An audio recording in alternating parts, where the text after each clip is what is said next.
Yo, what's up? This is Jay Dennis, and we're back with another Ranked and Reviewed. And today we're going to be talking about a band that was introduced a little further along in life for me. And they just put out an album a week ago as of this recording. And that is the band NORTHLANE, which I think are they Australian or are they from New Zealand? I don't know. Same country. I'm sure that'll get some comments going. Yeah, they got 6 albums. Been listening to these guys since Singularity had come out in 2013. 2013 was a year that I kind of experimented with a lot of different new bands. Really went on to listen to some new genres. I remember buying just a lot of different singles from different albums that year, like Sworn In, Devil Wears Prada, of course, NORTHLANE, who the fuck else? I don't know, some other bands. But anyway, I'm excited to do this one today because these guys have put a solid effort forth with their 6 albums. And I am very excited to get into it. And I am not stalling while I pull up their Wikipedia page real quick just to see. I forget the vocalists' names because there are 2 different vocalists in their history. Let's have a look-see. It took me about 2 weeks to rank this band again. Aside from like maybe 2 albums, I wasn't really familiar with the rest of their work. I just kind of like lost interest in that particular genre. You know, they kind of cover a lot of different sounds, which is what, you know, is going to... Okay, they're from Australia. It's going to make this particular ranking interesting. They range from like new age metalcore, progressive metalcore, a little bit of gent, alternative metal, and then as for like their newer stuff, you got a little bit more industrial sounds going on, even a little bit of EDM and techno. So these guys have a very interesting discography, 6 albums. Let me see. Let's go to their members. All right, there are 2 vocalists. We had Adrian, at first, and now we're on Marcus. All right, so it was a little challenging to do this. I've listened to every album a couple times. Some albums I've listened to several times because I've owned at least one of them. But at any rate, after listening to them a few times, I feel pretty satisfied with this ranking. So let's go ahead and get into it. The spread is my least favorite album was like a high C, like a 7.8, 7.9-ish. And their best album is like an 8.7. So barely a 1-point spread if we're talking about like letter grades. And these are full albums. You know, it's hard for me to give an album an A. Those are rare albums in my opinion. But NORTHLANE is still a solid band. All their albums are worth listening to. So like I said already, let's get into it. At the bottom spot, we have their 2015 release Node. This was their first album with their new vocalist, Marcus. And to me, first impression of this album was I was just kind of underwhelmed. This has some of their weakest material on it.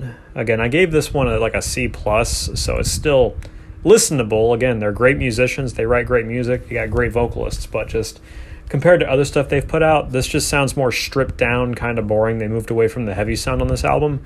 Doesn't mean they don't do the non-heavy sound well. We'll talk about that with other albums, but this particular sound just sounds a little bit boring. The only songs I really liked were Rot, I think, and their closing track, Animate. Other than that, really nothing to write home about.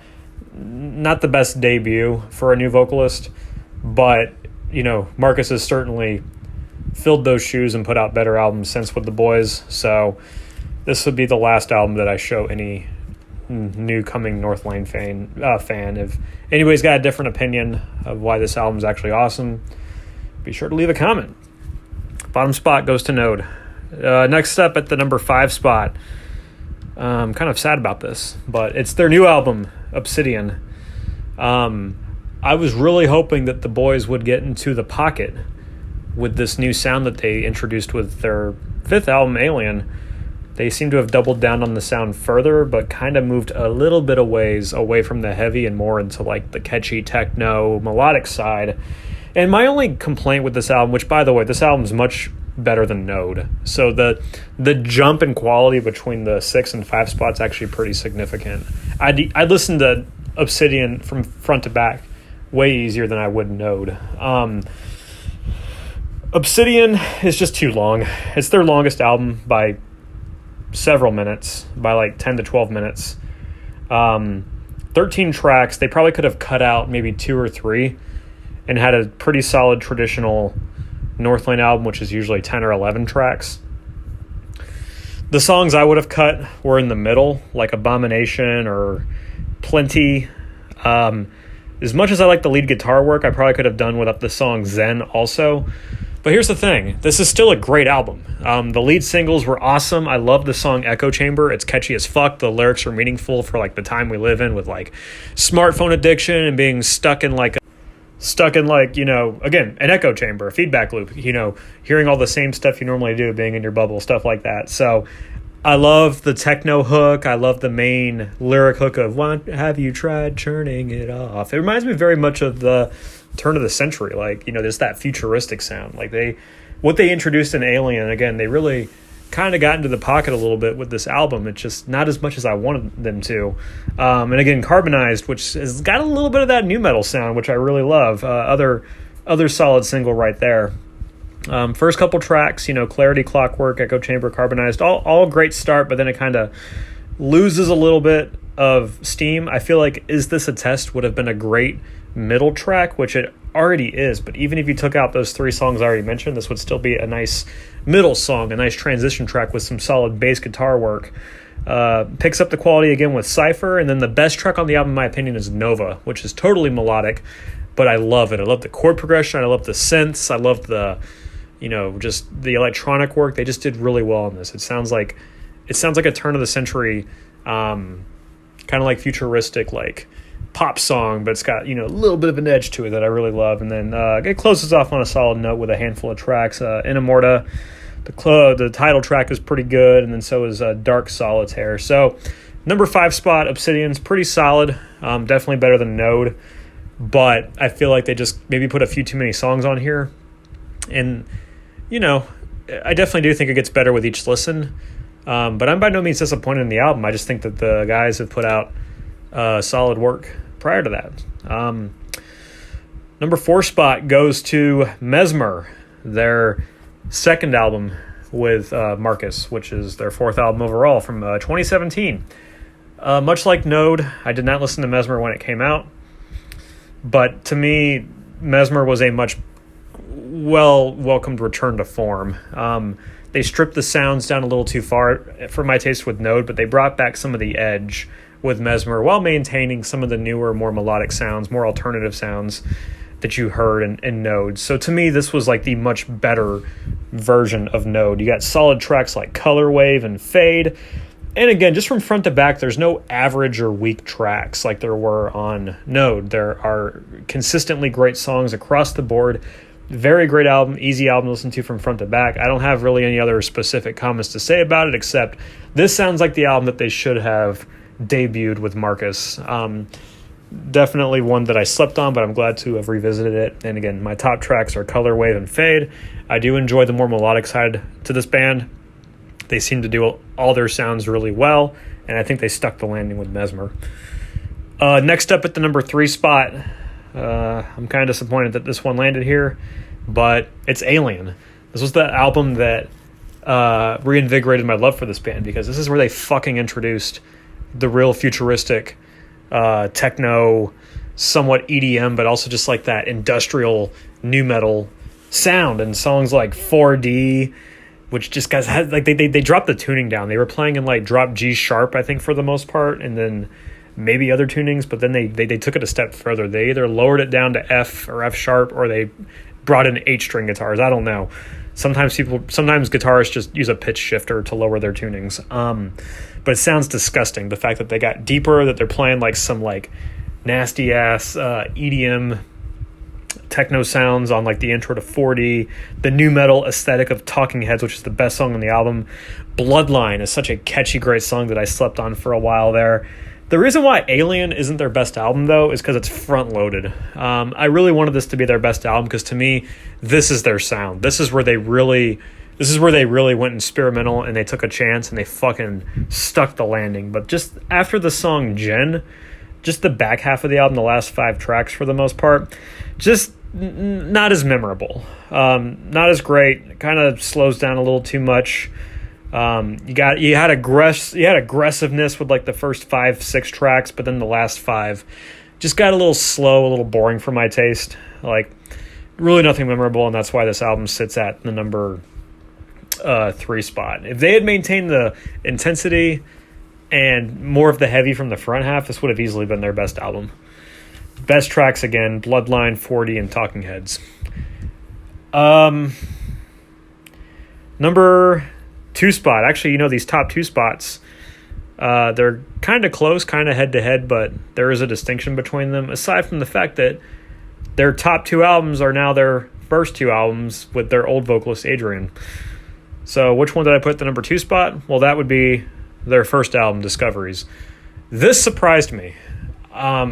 Usually, at least in my experience, first albums tend to not be higher up on the list because sometimes bands are still trying to find their footing. It's pretty rare that when you catch them in like a raw form that they're putting out their best work. But there are bands that are exceptions to that rule.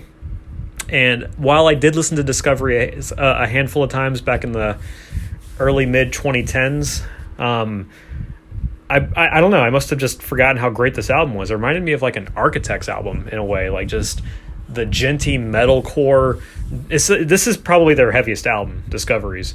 Just the heavy guttural, the lack of clean vocals.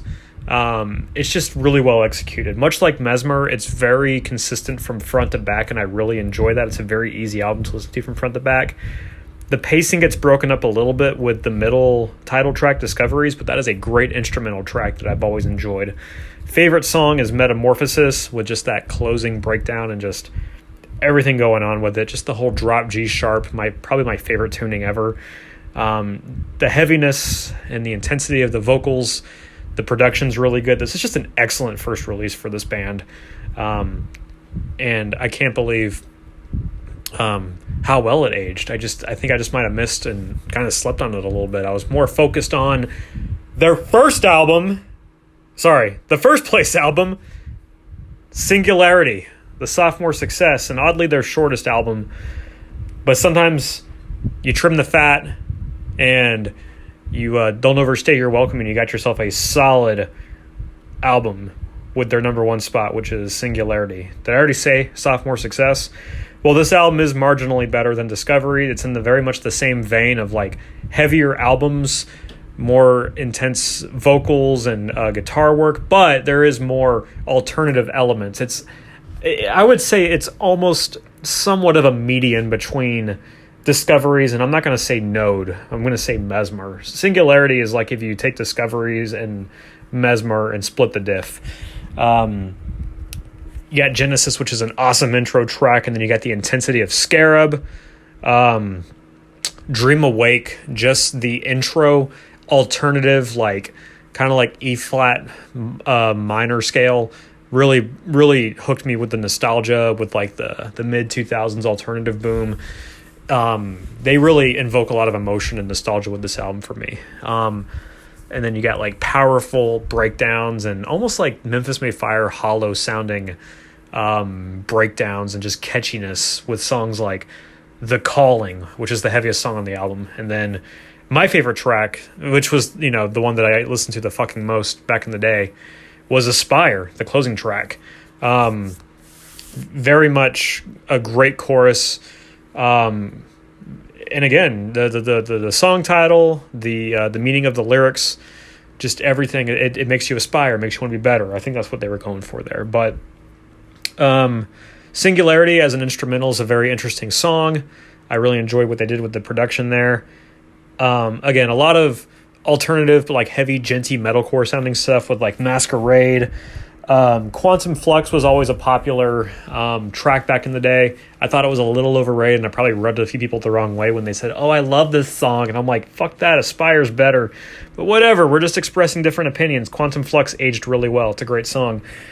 And yeah, again, like Discoveries, Singularity is consistently great from front to back, but it's just got a couple more excellent tracks on there in my opinion, and that's why it just edges it out a little bit. And you got the top 2 albums, which are their first 2 albums with Adrian. I think it was health reasons why he left. I don't know. But anyway, solid 6 albums. Let's quickly recap. We got from least favorite to most favorite. We got Node, Obsidian, Mesmer, Alien, Discoveries, and Singularity. Again, this came out different than I thought it would. I thought that Obsidian would be higher up. I thought Alien would be higher up, but it turns out Singularity and Discoveries aged really well. My top 10 tracks are Fade from Mesmer, Echo Chamber from Obsidian, got Bloodline from Alien, Dream Awake from Singularity, Nova from Obsidian, 4D from Alien, Metamorphosis from Discoveries, The Calling from Singularity, Talking Heads from Alien, and then, of course, my favorite song from them is probably Aspire. So let me know in the comments what you agree with or disagree with. How would you rank them differently? What are your favorite songs? What's your preferred style that they've put out? And be sure to subscribe and check out the rest of my videos. Thank you guys for listening, and I will catch you on the next one. Peace!